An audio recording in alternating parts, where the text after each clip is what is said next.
खींच सकते हैं जो निर्दलीय चुनाव लड़े हैं या अन्य दल लड़े हैं, इससे कोई दो राय नहीं है। तो क्या ये आपकी टेंशन बढ़ा रही है? इसीलिए जो ये जो खबरें आ रही हैं कि बाड़ेबंदी हो रही है, क्या ये टेंशन जो है बढ़ती जा रही है बीजेपी की?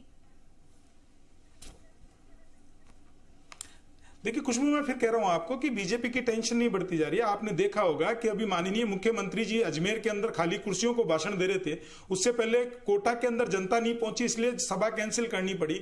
इनके राष्ट्रीय अध्यक्ष आते हैं तो खाली कुर्सियों को भाषण देते हैं। रामनिवास गार्डन में माननीय मुख्यमंत्री जी खाली कुर्सियों को भाषण दे रहे थे, 12 में माननीय मुख्यमंत्री जी खाली कुर्सियों को भाषण दे रहे थे। तो इससे साफ दर्शाता है कि राजस्थान में जनता जो है कांग्रेस के साथ नहीं है। और कांग्रेस के साथ क्यों? मेरे मित्र अभी कह रहे थे कि मानेसर ले गए और मानेसर ले जाने वाला कौन था? अच्छा, सरकार किसके ऊपर आरोप लग रहा था कि सचिन पायलट सरकार? आपने मुख्यमंत्री की प्रेस कॉन्फ्रेंस में सुना होगा जब उन्होंने कहा था कि ये मान के चलिए कि ये भले उनको भी भनक हो गई थी कि हाँ नाराजगी हो सकता है प्रत्याशियों के प्रति हो, लेकिन मुख्यमंत्री के प्रति नहीं दिखाई दी और ना ही है। तो ऐसे में जो है उन्होंने कह दिया कि ये मान के चलिए कि 200 सीटों पर मैं ही चुनाव लड़ रहा हूं। हालांकि 199 पर हुए, लेकिन उन्होंने एक बात कही थी। तो क्या जो है उसके बाद और टेंशन बढ़ी, कुछ तो डर सताया होगा?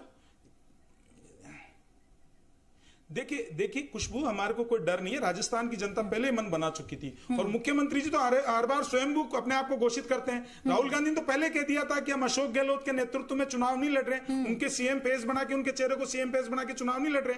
तो ये तो पहले जगजाहिर है, लेकिन वो तो स्वयं घोषित करते हैं अपने आप को। और दूसरी बात देखिए कि खुशबू, आपने तो अच्छी तरह आपने भी आपके यहाँ से आपने पूरी रिपोर्टिंग की है राजस्थान में, बिल्कुल। और ये कह रहे थे, ये योजनाएं बता रहे थे, योजनाएं हमने विजन बनाया। ये विजन बना रहे हैं, 5 साल में क्या किया ये नहीं बता सकते। मैं ये बता सकता हूं, आप ये देखिए, प्रधानमंत्री जनधन योजना 28 अगस्त 2014 को प्रारंभ हुई थी और राजस्थान में 3.5 करोड़ लोगों को उसका लाभ मिला था और 12,000 करोड़ का ट्रांजैक्शन बैंकों में। प्रधानमंत्री मुद्रा योजना 8 अप्रैल 2015 में शुरू की गई थी और लगभग 25 लाख लोगों को उसका लाभ मिला, 2 लाख महिलाएं थी। इसी तरीके से आप देखिए, प्रधानमंत्री किसान योजना 2019 में, सम्मान निधि योजना 2019 में, और राजस्थान के 76 लाख लोगों को उसका लाभ मिला। प्रधानमंत्री आवास योजना के तहत 90% घर हमने स्वीकृत किए और लगभग 20 लाख घर हमने राजस्थान में बनाए।